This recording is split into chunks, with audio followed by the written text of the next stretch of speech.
Good morning everybody. You are welcome for Poddar online classes of English. Dear students, yesterday we were talking about tense और उसमें part चल रहा था present indefinite की exercise solution वाला पिछली video में, और इसमें 7वें नंबर की जो एक्सरसाइज है वह है डियर स्टूडेंट्स, क्या बच्चे हर वर्ष दीपावली पर बाजार से खिलौने और पटाखे खरीदते हैं।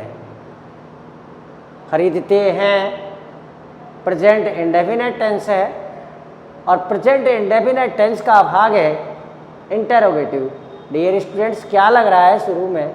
तो इंटेरोगेटिव सेंटेंस है, और इंटेरोगेटिव सेंटेंस की अंग्रेजी बनाने के लिए ध्यान रखना डियर स्टूडेंट्स, सबसे पहले याद रखना हेल्पिंग वर्ब को पहले लिखा जाता है और बहुवचन करता है, और इसीलिए आ जाएगा डू।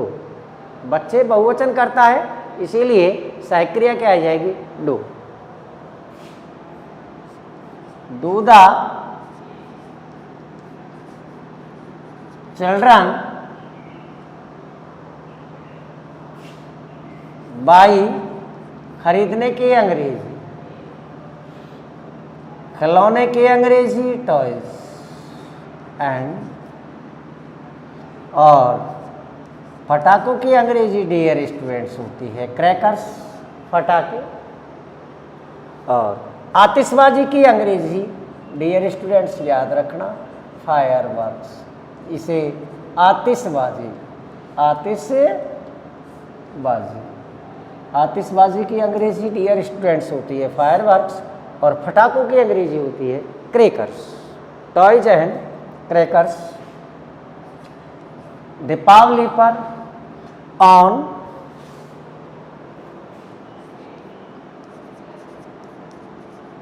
दीपावली, टाइम दे रखा है एवरी ईयर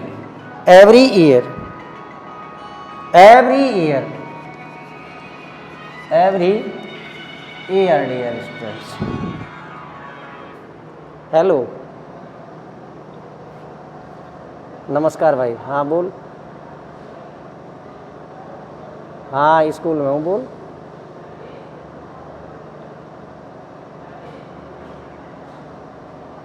है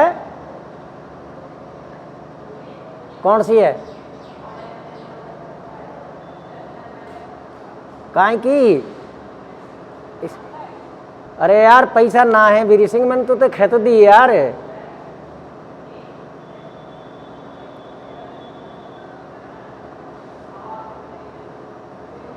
अरे तू यार मेरी बात सुने कर, बिल ना भराऊँ आयो और स्थिति इतनी खराब है, बहुत ज़्यादा खराब है। पैसा खाते आए यार, 1 रुपये स्कूल ते ना मिल रहा। मैंने तो समझा के खे दी यार भाई, तू समझे ही ना यार। मेरे कन होता तो मैं तो बिल्कुल ही मना ना करता ना यार।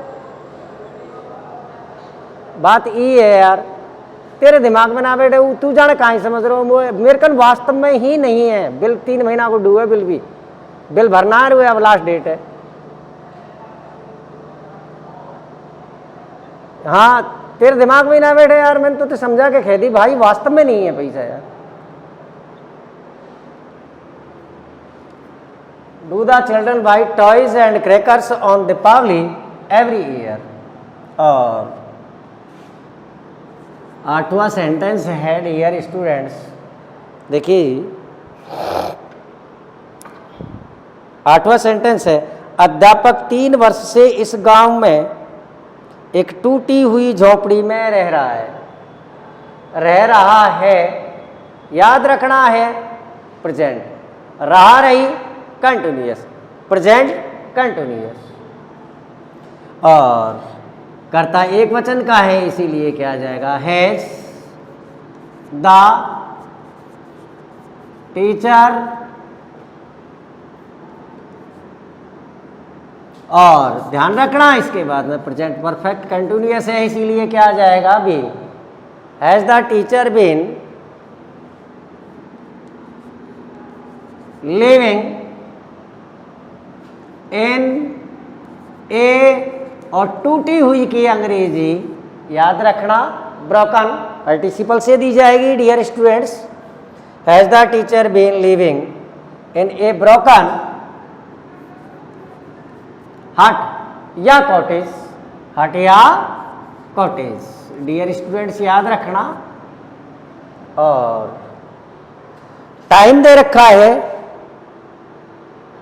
टाइम दे रखा है डियर स्टूडेंट्स 3 वर्ष से, 4 3 ईयर्स और अंत में क्वेश्चन मार्क। याद रखना, एक वचन करता है इसीलिए क्या आ जाएगा हैज, इसके बाद बीन, इसके बाद लिविंग, और टूटी हुई झोपड़ी में इसकी अंग्रेजी होती है इन ए ब्रोकन हट या कॉटेज, और टाइम दे रखा है 4 3 ईयर्स, 4 3 ईयर्स। और प्रेजेंट टेंस से रिलेटेड जो एक्सरसाइज लिखाई थी वे कंप्लीट हो गई है। और नेक्स्ट जो अगला टॉपिक चालू होता है डियर स्टूडेंट्स वह है पास्ट टेंस। देखिए जी,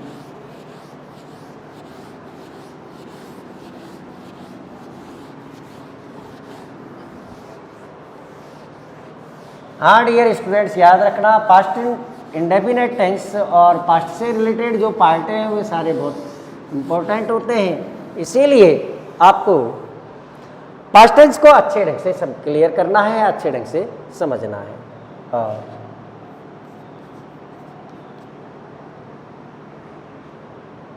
past tense dear students number 2,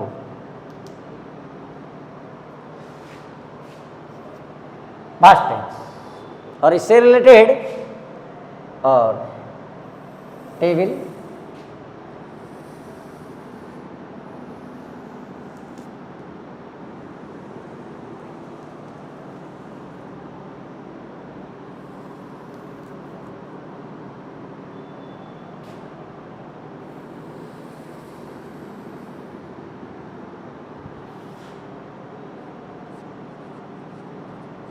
tense.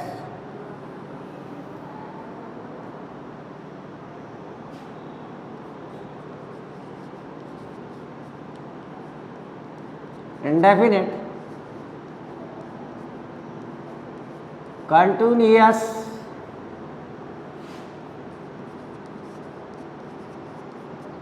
Perfect, perfect continuous.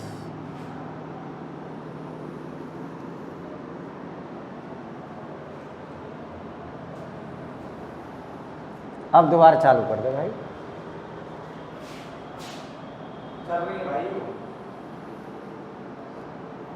वही चल रही। हाँ dear students, tense, indefinite, continuous, perfect और परफेक्ट कंटिन्यूअस।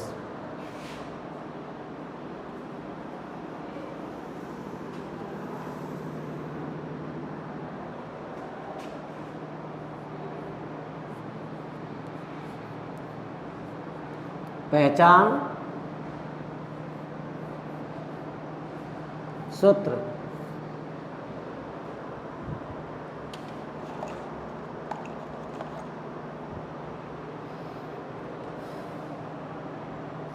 सब्जेक्ट, वर्ब की सेकंड फॉर्म प्लस ऑब्जेक्ट। हाँ डियर स्टूडेंट्स, इसमें पहचान लिखनी है।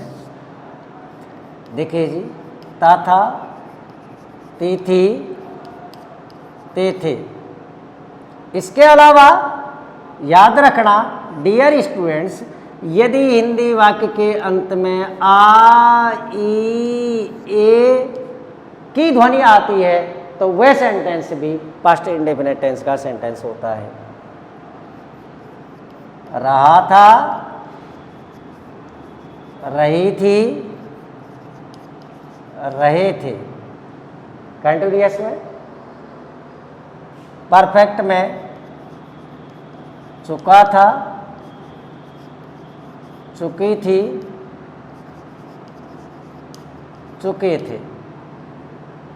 और परफेक्ट कंटिन्यूअस में डियर स्टूडेंट्स समय प्लस रहा था, रही थी, रहे थे। सूत्र याद रखना, पास्ट इंडेफिनिट टेंस के एफर्मेटिव सेंटेंस में वर्ब की सेकंड फॉर्म और इसके बाद ऑब्जेक्ट, सब्जेक्ट प्लस वाज या वर्ब में से एक प्लस वर्ब फर्स्ट फॉर्म में ING plus object, subject plus had plus verb की third form plus object, subject had been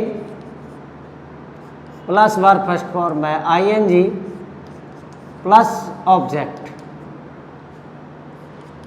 plus 4 या सिंस में से एक प्लस समय।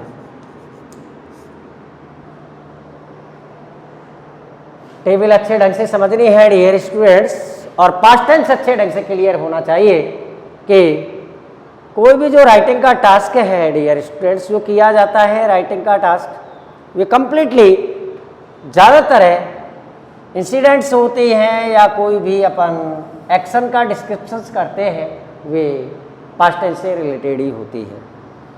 हाँ जी, ध्यान रखना, पहचान पास्ट इंडेफिनिट टेंस की ता था, ती थी, ते थे। और याद रखना, इसके अलावा यदि हिंदी वाक्यों के अंत में आ, ई एक ही ध्वनि आती है तो वह टेंस भी पास्ट टेंस ही होता है। याद रखना, वह टेंस भी पास्ट इंडेफिनिट टेंस ही होता है। यदि हिंदी वाक्यों के अंत में रहा था, रही थी, रहे थे आते हैं तो वह टेंस पास्ट कंटिन्यूअस टेंस। चुका था, चुकी थी, चुके थे आता है तो पास्ट परफेक्ट टेंस। और याद रखना, समय प्लस रहा था, रही थी, रहे थे आते हैं तो वह टेंस होता है पास्ट परफेक्ट कंटिन्यूअस। अब आता है सूत्र डियर स्टूडेंट्स, याद रखना, सब्जेक्ट और पास्ट इंडेफिनिट टेंस में याद रखना सेकंड फॉर्म का प्रयोग किया जाता है। और पास्ट इंडेफिनिट के केवल एफर्मेटिव सेंटेंस, साधारण वाक्यों में ही, स्वीकारात्मक वाक्यों में ही वर्ब की सेकंड फॉर्म का प्रयोग किया जाता है। Except affirmative sentence of past indefinite tense, we cannot use second form other place in the English. In English के past indefinite tense में के एफर्मेटिव सेंटेंस, स्वीकारात्मक वाक्यों में वर्ब की सेकंड फॉर्म के अलावा और अंग्रेजी के अंदर किसी भी टाइप के सेंटेंस ऐसे नहीं होते हैं जहां पर सेकंड फॉर्म का प्रयोग किया जाता है। ध्यान रखना डियर स्टूडेंट्स, सब्जेक्ट वाज और verb first form ING plus object. इसके बाद सब्जेक्ट परफेक्ट में हेड, याद रखना वर्ब की थर्ड फॉर्म। आप जानते हैं, एज वी नो, जैसा कि हम जानते हैं डियर स्टूडेंट्स, याद रखना कि परफेक्ट टेंस में हमेशा वर्ब की थर्ड फॉर्म का प्रयोग किया जाता है। इसके बाद object, subject had been plus verb first form ING plus object. और से जो होता है वहाँ समय की अंग्रेजी से जो प्रपोजिशन दिया जाता है समय के साथ, उसके अंग्रेजी बनाते हैं फॉर और सिंस से, और इसके बाद लिखा जाता है समय। अब dear students, past indefinite tense से, पास्ट इंडेफिनिट टेंस से, पास्ट कंटिन्यूअस से, पास्ट परफेक्ट कंटिन्यूअस से रिलेटेड जितने भी कमेंट है उनको आप अच्छे ढंग से समझना, और इनसे पास्ट टेंस से रिलेटेड कोई सा भी भाग हो उस भाग से रिलेटेड और आपके कंप्लीटली कंसेप्ट क्लियर हो जाने चाहिए। देखिए,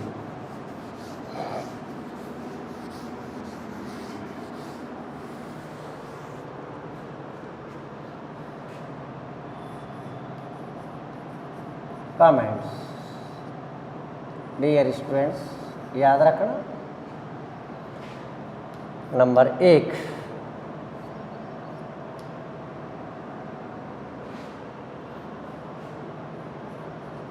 पास्ट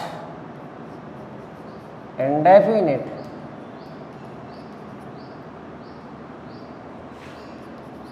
टेंस के वाक्यों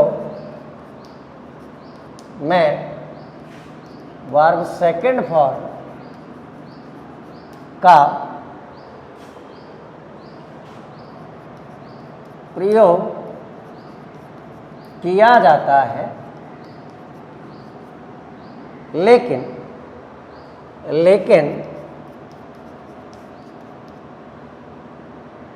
इसके नेगेटिव व interrogative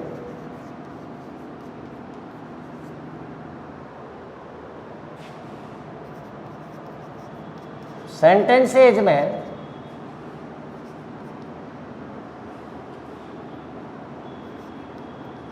did plus verb first form का प्रयोग करते हैं। याद रखना डियर स्टूडेंट्स के पास्ट इंडेफिनिट टेंस के एफर्मेटिव सेंटेंस में वर्ब की सेकंड फॉर्म का प्रयोग किया जाता है, लेकिन याद रखना कि पास्ट इंडेफिनिट टेंस के वाक्य ऐसे वाक्य होते हैं जिनमें कोई सहायक क्रिया नहीं होती है, और सहायक क्रिया नहीं होती है तो इस टेंस के नेगेटिव और इंटेरोगेटिव सेंटेंस को बनाने के लिए साधारण वाक्य को छोड़कर प्रश्नवाचक और नकारात्मक वाक्य बनाने के लिए सहायक क्रिया लगाते हैं डिड। और डिड जब सहायक क्रिया आती है तो उसके बाद कन्फर्म वर्ब की फर्स्ट फॉर्म का ही प्रयोग किया जाता है, क्योंकि डिड हेल्पिंग वर्ब है, वे सेकंड फॉर्म का काम करती है। देखिए सूत्र negative. Dear students, subject did not plus verb की फर्स्ट फॉर्म प्लस ऑब्जेक्ट, याद रखना। और इंटेरोगेटिव सब्जेक्ट, इंटेरोगेटिव में did plus subject plus verb की फर्स्ट फॉर्म प्लस ऑब्जेक्ट और अंत में क्वेश्चन मार्क। याद रखना कि सहायक क्रिया डिड यूज की जाती है और डिड यूज की जाती है, इसीलिए डिड सहायक क्रिया है जो भी सेकंड फॉर्म का प्रयोग की काम करती है, और जब सेकंड फॉर्म का डिड सहायक क्रिया काम करती है तो याद रखना एक ही सेंटेंस में डबल सेकंड फॉर्म का प्रयोग नहीं किया जा सकता, इसीलिए आगे आने वाली जो मेन वर्ब होती है उसको वर्ब फर्स्ट फॉर्म में ट्रांसफर्ड कर दिया जाता है। याद रखना डियर स्टूडेंट्स। हाँ, और नंबर 2,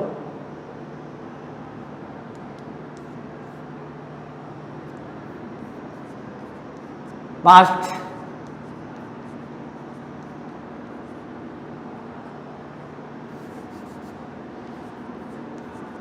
कंटिन्यूअस टेंस में, पास्ट कंटिन्यूअस टेंस में was verb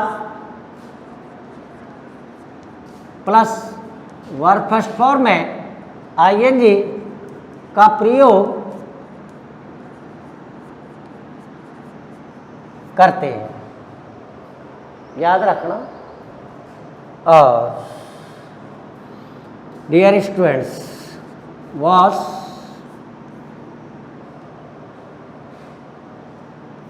he she it name के साथ, ध्यान रखना singular subject he she it name के साथ वॉज का प्रयोग किया जाता है, और ध्यान रखना वर्ब बहुवचन कर्ता के साथ, याद रखना यू वी दे के साथ वर्ब का प्रयोग किया जाता है डियर स्टूडेंट्स, याद रखना। दूसरी कमेंट याद रखना, पास्ट कंटिन्यूअस टेंस में कर्ता के बाद was verb plus verb first form में आईएनजी का प्रयोग किया जाता है। कंटिन्यूअस टेंस में हमेशा आईएनजी वाली फॉर्म का प्रयोग किया जाता है, और सिंगुलर सब्जेक्ट के साथ वॉज, एक वचन करता ही सी इट नेम के साथ वॉज, और बहुवचन करता यूवी दे के साथ वर का प्रयोग किया जाता है। ये दिमाग में बात रखनी है और याद रखना कि जब पास्ट कंटिन्यूअस के सेंटेंस व्हेन और व्हाइल कंजक्शन से जुड़े हुए होते हैं, इस प्रकार के सेंटेंस हैं जो ट्रांसलेशन में और काफ़ी बार प्रयोग होते हैं कि व्हेन और व्हाइल से जब पास्ट कंटिन्यूअस टेंस के दो वाक्य जुड़े हुए होते हैं तो उन वाक्यों की रचना किस प्रकार की होती है ये देखना है डियर स्टूडेंट्स। ये समझा देता हूं मैं, देखिए जी। जाओ प्रेजेंट कंटिन्यूअस टेंस के वाक्य हैं जो व्हेन और व्हाइल से जुड़े हुए हों तो देखिए पोजीशन दो होती है डियर स्टूडेंट्स, उसे याद रखना। देखिए जी, ए और वॉज या वर में से एक प्लस वर फर्स्ट फॉर्म में आईएनजी, और याद रखना व्हेन या व्हाइल में से एक। व्हेन या व्हाइल दोनों वाक्यों के या तो कहाँ मिलेगा बीच में, या दोनों वाक्य फिर किससे अलग मिलेंगे, कॉमा से। दूसरी तरफ वर्ब की सेकंड फॉर्म। एक पोजीशन ये होती है और दूसरी पोजीशन ये होती है कि दोनों ही तरफ पास्ट कंटिन्यूअस टेंस होता है। पास्ट कंटिन्यूअस टेंस होता है डियर स्टूडेंट्स, दो पोजीशन होती है, और व्हेन या व्हाइल और वर्ब की सेकंड फॉर्म। दूसरी तरफ याद रखना व्हेन या व्हाइल में से एक, और दूसरी तरफ भी पास्ट कंटिन्यूअस टेंस ही होता है, वॉज या वर में से एक प्लस वर्ब की फर्स्ट फॉर्म में आईएनजी। मैं एग्जाम्पल दे करके बता रहा हूँ, दोनों का समझने की कोशिश करना है। दो सेंटेंस लिख रहा हूँ हिंदी के और कंफर्टेबली डियर स्टूडेंट्स समझ में आ जाना चाहिए। देखिए, हाँ जी,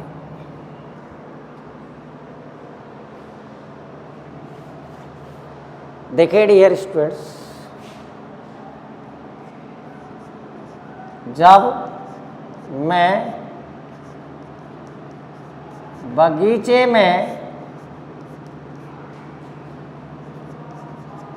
टहल रहा था तो एक सर्प ने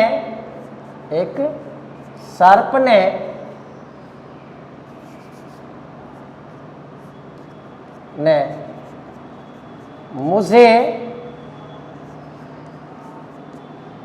काट लिया। एक सेंटेंस ये है, ध्यान रखना पोजीशन दो होती है। यदि व्हेन और व्हाइल कंजक्शन से पास्ट कंटिन्यूअस टेंस के दो वाक्य जुड़े हुए हैं, व्हेन और व्हाइल से जब दो वाक्य जुड़े हुए हैं तो पोजीशन ये होती है डियर स्टूडेंट्स, याद रखना कि एक तरफ वॉज या वर में से एक according to subject verb first form में आईएनजी और दूसरी तरफ वर्ब की सेकंड फॉर्म का प्रयोग किया जाता है। एक पोजीशन ये होती है जिससे रिलेटेड सेंटेंस लिख रहा है, समझना जी। देखिए जी, व्हेन और व्हाइल या तो दोनों वाक्यों के बीच में मिलेंगे, और दोनों वाक्यों के बीच में मिलेंगे तो याद रखना कि तो की अंग्रेजी है जो कॉमा नहीं होगी, कॉमा नहीं लगाया जाएगा। लेकिन जब व्हेन और व्हाइल वाक्य शुरू में आते हैं तो याद रखना इन दोनों वाक्यों को अलग करने के लिए तो की अंग्रेजी कॉमा से दी जाती है, कॉमा से दी जाती है। देखिए, एक सेंटेंस ये है जो डियर स्टूडेंट्स हो गया पास्ट कंटिन्यूअस का, और दूसरा स्टूडेंट्स है एक सर्प ने मुझे काट लिया, पास्ट इंडेफिनिट टेंस का। सूत्र के मुताबिक देखिए दूसरी तरफ कौन सा टेंस होगा, पास्ट इंडेफिनिट टेंस, वर्ब की सेकंड फॉर्म। हाँ जी, जब मैं बगीचे में टहल रहा था, देखिए जी, while subject I was walking in the garden. किसकी अंग्रेजी बनानी है, तो की अंग्रेजी बनानी है और तो की अंग्रेजी बढ़ाने के लिए याद रखना डियर स्टूडेंट्स, अंग्रेजी में कॉमा का प्रयोग किया जाता है। किसका प्रयोग किया जाता है? कॉमा का प्रयोग किया जाता है तो की अंग्रेजी बढ़ाने के लिए इंग्लिश में। दूसरा वाला वाक्य, एक सर्प ने मुझे काट लिया। सब्जेक्ट क्या है? एक सर्प। ए स्नेक, और याद रखना बाइट की second form bit. Object indirect object दे रखा है मी। ए स्नेक बिट मी, तो एक सर्प ने मुझे काट लिया। हाँ जी, दूसरा सेंटेंस लिख रहा हूं। जब अध्यापक कक्षा में पढ़ा रहा था तो एक अनजान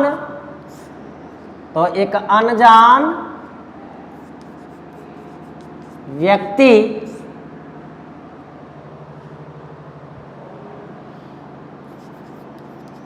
कक्षा के अंदर आए। देखिए डियर स्टूडेंट्स, पहले वाला सेंटेंस है जब अध्यापक पढ़ा रहा था, when the teacher was teaching in the class, in the class। अब किसकी अंग्रेजी बढ़ानी है? तो कितु की अंग्रेजी बढ़ाने के लिए कॉमा दूसरे वाला वाक्य का कर्ता क्या दे रखा है? पास्ट इंडेफिनिट टेंस है। तो एक अनजान व्यक्ति कक्षा के अंदर आए। हाँ जी, a strange man, a strange man. और स्ट्रेंज मैन अनजान व्यक्ति की came into the classroom, came into the classroom.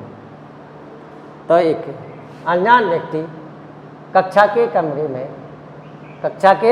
कमरे के अंदर आया। याद रखना दूसरा पार्ट है पास्ट इंडेफिनिट टेंस का, पहला पार्ट है पास्ट कंटिन्यूअस का।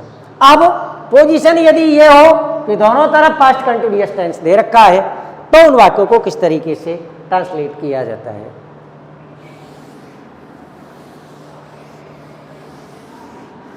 देखिए जी, दूसरे टाइप का सेंटेंस है,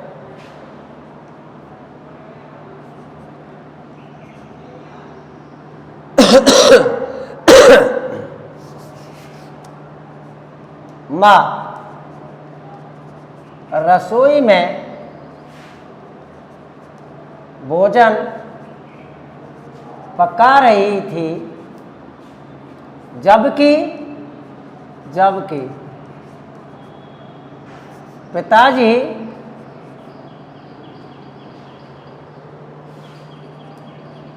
हॉल में रामायण पढ़ रहे थे। देखिए जी,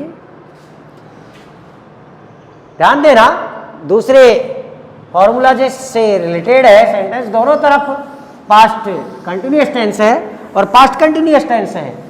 याद रखना डियर स्टूडेंट्स, दोनों तरफ सब्जेक्ट वाज वर्ब में से एक प्लस वर्ब फर्स्ट फॉर्म में आईएनजी का प्रयोग करना है।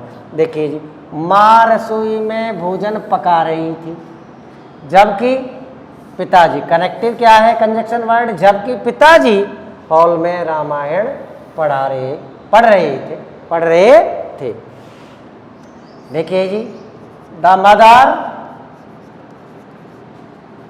वॉज, पकाने की अंग्रेजी डियर स्टूडेंट्स, कुकिंग फूड, रसोई में in the kitchen, conjunction word जबकि वाइल दूसरे वाक्य का करता है द फादर वॉज रीडिंग, पढ़ने की अंग्रेजी रीडिंग द रामायण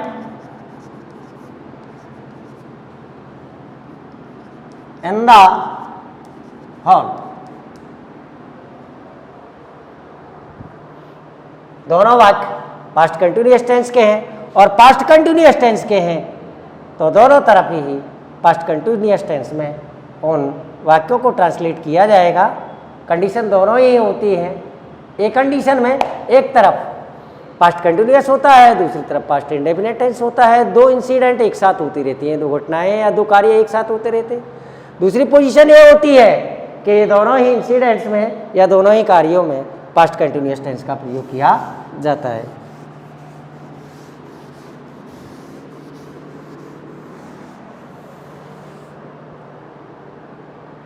हाँ जी, बच्चे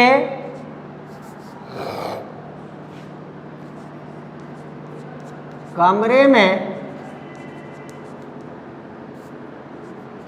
अध्ययन कर रहे थे जबकि माता पिता रसोई में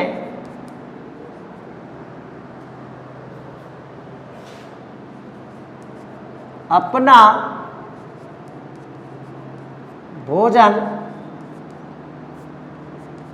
कर रहे थे। हाँ, देखना डियर स्टूडेंट्स, दोनों तरफ पास्ट कंटिन्यूअस टेंस है दोनों तरफ। हाँ जी, बच्चे कमरे में अध्ययन कर रहे थे। The children were studying in the room, in the room। Conjunction word